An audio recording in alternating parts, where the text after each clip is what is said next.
So now that you've heard what really happened behind the scenes, let's take a step back and ask the bigger question: what does Jamal Roberts' story really tell us? To the millions of fans watching at home, it looked like a dream come true. Jamal stood on that American Idol stage with tears in his eyes, thanking God, his mother, and his supporters. Confetti rained down, people clapped, and it felt like the perfect happy ending to a powerful journey. But behind that shiny trophy and joyful smile was a reality far more complicated and honestly, more painful than most of us realized. Jamal didn't just win a singing competition. He stepped into an industry that's often more focused on business than on art, and more interested in profit than people. And like so many others before him, he found out fast that fame and freedom don't always go hand in hand. Most people thought winning meant Jamal was now rich and set for life. They pictured mansions, luxury cars, sold-out tours, and chart-topping albums. But in reality, his win came with a contract that offered a lot less than it seemed. That huge prize? It was an advance, basically a loan. And it came with strings. By the time taxes, lawyers, managers, and agents took their cuts, Jamal may have ended up with far less than $100,000 in his pocket. That money wasn't even his to keep, it had to be earned back through album sales, streaming numbers, and performances. And if those didn't meet expectations, he'd still owe. Even more surprising, the label he signed with had full control over his music. They chose the songs. They shaped his image. They told him how to dress, what to say, and who to work with. And if he didn't deliver fast enough, the same people who had celebrated him would quietly move on to the next big thing. From the outside, it all looked amazing: TV interviews, red carpets, studio photos. But what people didn't see was the pressure Jamal was under every single day. Long studio hours. Constant rewrites. Little to no creative control. He wasn't being asked to share his story. He was being asked to fit into someone else's idea of what sells. And the worst part? He wasn't even allowed to be himself. He came into the spotlight singing gospel, soul, and deep emotional ballads that came from the heart. But suddenly he was being pushed into pop music, catchy hooks, and radio-friendly tracks that didn't reflect his truth. When he tried to speak up, he was reminded of the contract. This is what works. Trust the process. But how can you trust a process that turns your passion into a product? Things started falling apart fast. Rumors of disagreements with the label began to spread. Insiders whispered that Jamal was difficult, even though he was just fighting for his voice. Producers started pulling away. Promises made after his win began to vanish. The label that once celebrated him was now treating him like a problem, not a person. Then came the real heartbreak: a leaked song. A raw, honest track Jamal had recorded for himself somehow found its way online. And guess what? Fans loved it. They shared it everywhere. It was nothing like the music the label was forcing him to release. It was him, real, emotional, honest. But instead of celebrating that success, the label panicked. They blamed Jamal. They accused him of leaking the song himself. And even though people close to him believed his innocence, the label didn't care. What mattered to them was control. Suddenly, his entire album was in danger. Projects were shelved. Support began to disappear. As if that wasn't enough, Jamal's personal life started falling apart too. He had moved to Los Angeles, hoping to be closer to the action. But the truth is, he felt more isolated than ever. He was far from home, away from his church, his community, his true friends. Living in a luxury apartment that felt more like a prison than a blessing. To make things worse, someone he trusted, someone in his inner circle, was secretly sharing his private texts and conversations with the label. That betrayal shook him to the core. He started to question everyone around him. The people he thought were there to support him suddenly felt like strangers. And through it all, he kept trying. He kept writing. Kept recording. Kept showing up to meetings, hoping someone would see his vision. But time after time, his ideas were rejected. Too emotional, they'd say. Too personal. He wasn't allowed to tell his story. He was only allowed to be what the label wanted him to be. Then one day, fans noticed something strange. Jamal's debut album had been delayed again. No explanation. No updates. Just silence. Rumors started to spread about his mental health, about the label, about whether he'd ever release music again. But Jamal wasn't talking. He couldn't. The truth was, he wasn't just tired, he was burned out, heartbroken, and stuck. And here's the part people often miss: he wasn't making the kind of money you'd expect. Most of the earnings from tours, clothes, even his apartment all came with costs that got deducted from his pocket. Every dollar he made went back into the system. Fame looked like wealth on the outside, but inside, he was still waiting to get paid. But Jamal didn't give up. He started working with independent producers. People who believed in his voice. People who didn't try to change him.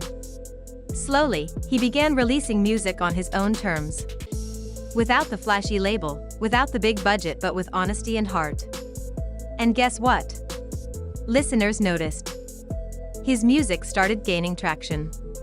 Real fans, loyal fans began to show up for him. It wasn't fast, and it wasn't easy. But Jamal was rebuilding something more valuable than quick success.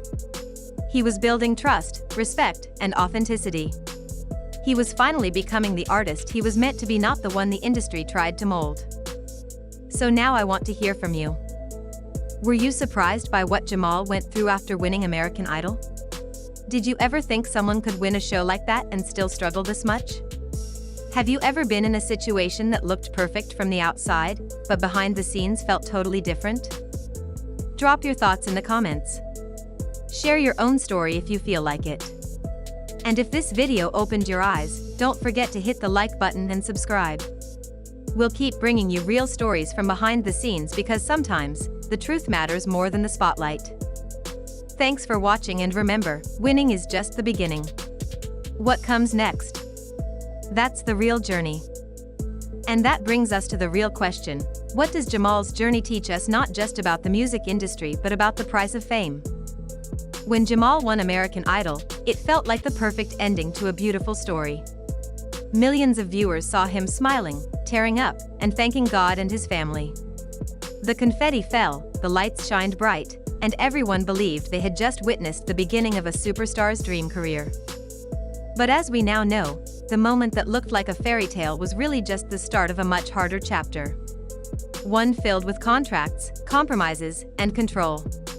It turns out that winning a major show doesn't mean you've made it, it just means the pressure is about to get a whole lot heavier. Jamal didn't walk away with millions in his pocket. In fact, after taxes, fees, and industry cuts, the money he received was closer to a loan than a prize. Every cent had to be earned back through album sales and performances. And the label? They weren't giving him creative freedom. They were giving him orders. He didn't get to pick the songs. He didn't choose the style. His image, his schedule, even his public personality, all of it was managed by the people in charge. They had a vision for what Jamal should be. And that vision didn't always line up with who he really was. Imagine pouring your heart into music only to be told it's too emotional, too raw, not marketable enough. Imagine being told to smile on camera when inside, you're feeling lost and unheard. That's what Jamal was living through, day in and day out. And as if that wasn't enough, the pressure didn't stop at work. People from Jamal's past, some who hadn't spoken to him in years, suddenly wanted a piece of his success. Old friends, distant relatives, even complete strangers came knocking. Some asked for money. Others threatened to expose his private life. All of it was overwhelming. Then came the leak. One of Jamal's unreleased songs, one he had poured his soul into, somehow made it online. It wasn't a polished pop hit. It was honest, deep, real, and fans loved it. They connected with it instantly, sharing it across platforms and praising Jamal for his vulnerability. But instead of celebrating, the label got angry. They accused him of leaking it. Even though he denied it, they didn't believe him, or maybe they just didn't care. What mattered to them wasn't truth. It was control. And that moment, when his truth finally reached people, became the very thing that threatened his future with the label. Behind closed doors, conversations shifted. Studio sessions slowed. Some producers stopped returning calls. The dream began to crack.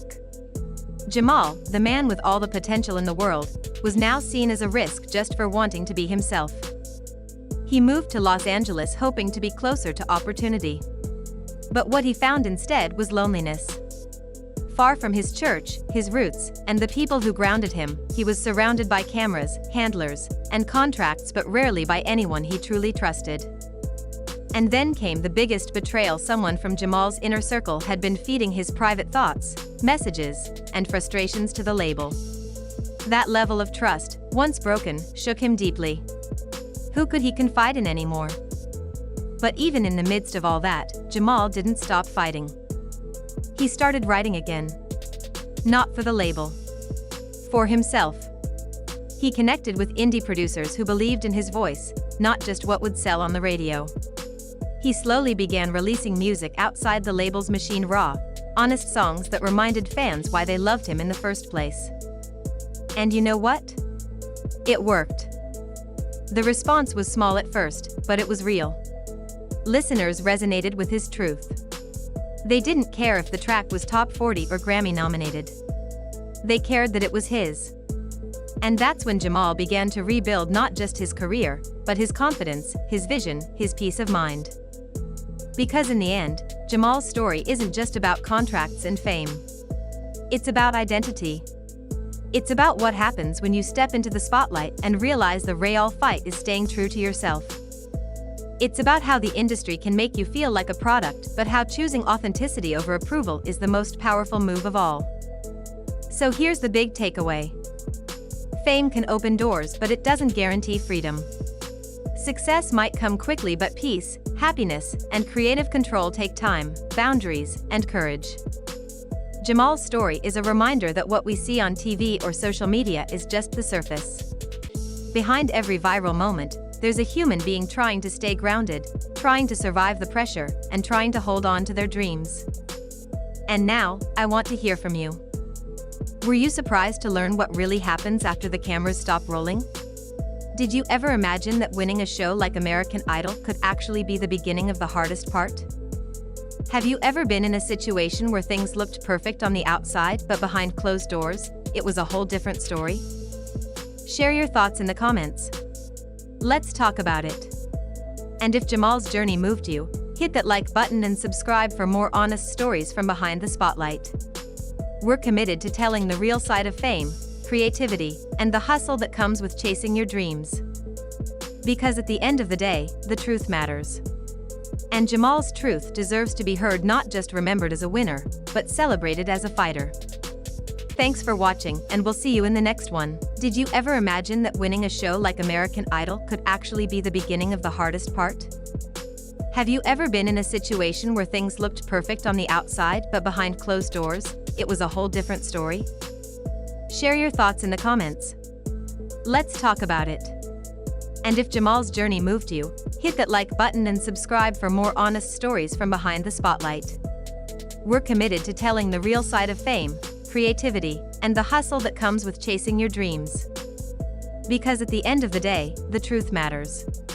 And Jamal's truth deserves to be heard, not just remembered as a winner, but celebrated as a fighter.